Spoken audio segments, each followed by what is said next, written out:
All right, good people. I'm here with two more good friends of mine, from one from Adams County and one from Franklin County, and of course, you know the UPPV, Uniting to Prevent Political Violence. And I'll allow them to introduce themselves. Chad? My name's Chad Colley. I've been working with Urban Rural Action for a few years now, and we've just finished up UPTV, and we started, which was Uniting for the Prevention of Targeted Violence, and now we've bridged that over into this program, Uniting for the Prevention of Political Violence, especially in anticipation of an intense election season that we've been seeing over the past year. And my name's Christy. This is my first endeavor with a program with Urban Rural Action.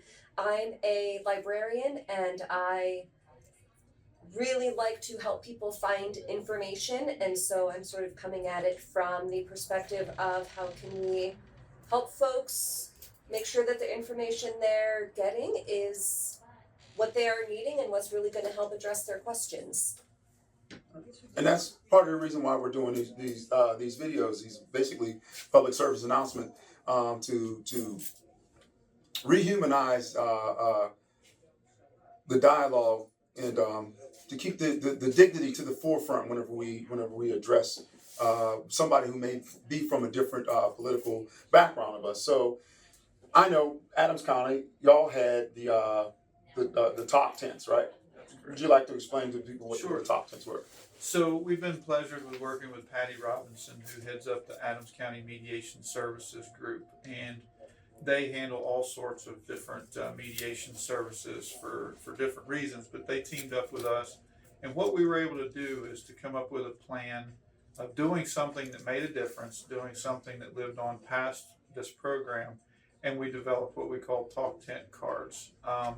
And so those cards are conversation starters, if you will. And so they're oftentimes, many of them are politically based, because we know that political divisiveness is rampant in our country right now.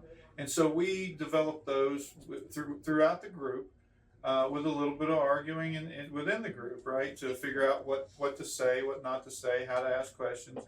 And those questions stimulate more positive conversations between people who may be divided politically. One of my favorites is, instead of asking if you support Donald Trump or Joe Biden or Kamala Harris, we're going to ask you, what are the things that you find in an ideal president? What are the qualities and characters that you find in your ideal president? And so changes the tone of the conversation. We're all about having better conversations, deeper conversations, and when you do that, you oftentimes find that people that you're talking to aren't necessarily your enemy, right? Which we all are kind of trained to believe. Yeah, I like that. Not the enemy. Maybe opposition, but never the enemy. I think that's a definite thing to key on, because I think once we turn somebody into an enemy, now it's like we've got to eliminate. If you oppose somebody, you can oppose me. I like broccoli. Well, I like peas. You oppose me on that, we're getting broccoli anyway.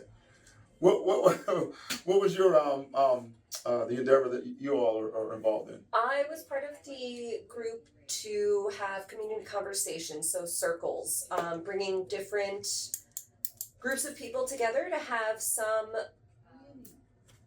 structured conversations in a way where everybody gets to speak and voice their opinion in a space where they hopefully feel that they can do that without it devolving into high tension, high stakes, high temper scenarios. So it's a way to have these conversations and to ask questions and have questions answered hopefully in a space where it stays respectful and level, and with a real focus on listening to each other.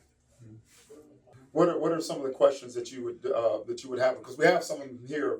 You want to delve into some of it? You want to stir it up a little bit? Sure. We got some softball questions and we got some hardball questions. So I'm just going to jump right in.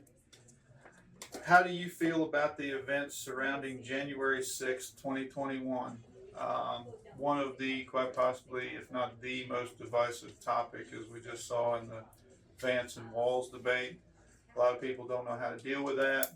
If I turn over to the back side of the card, we asked several different questions, but One of those is, how would you compare or contrast this event with the George Floyd and BLM riots? That's a tough one, right? But I think for a lot of people who have a balanced view in both of those circumstances, you would find that there were a lot of good people who felt that they weren't heard, who wanted to address systematic errors in a system.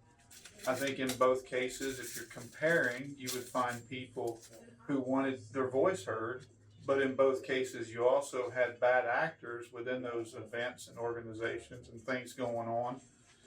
In the one case, the riots and looting of stores, in the other case, the barging into the Capitol. In both cases, you had bad actors that squelched the voice of all the good people, and there's a lot, but we ask to compare and contrast those two events, and I think when you're able to do that, you can break down, how people feel about those two things, but also begin to realize that there's some commonalities there that we can both kind of focus in on and realize that there's a lot of good people in both of those, in both of those circumstances. Yeah. I think Martin Luther King Jr. said it, a riot is the voice of the unheard. And you can see probably on both sides or all sides, whenever something like that happens, is people who are feeling like they're unheard, which is amazing that we're bringing these talk tents and bringing these cards and bringing dialogue together to the table to help release, squelch this political violence.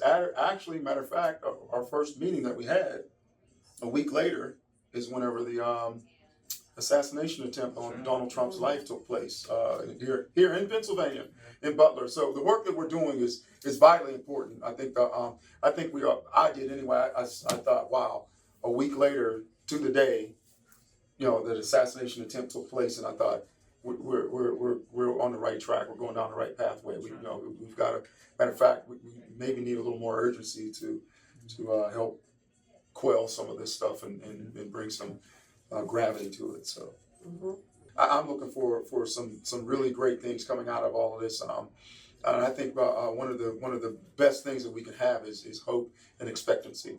And so I'm expecting some really great things to come out of this. So thank you all for doing the interview. Great job, Lance. Thank you. All right. Yes, thank you.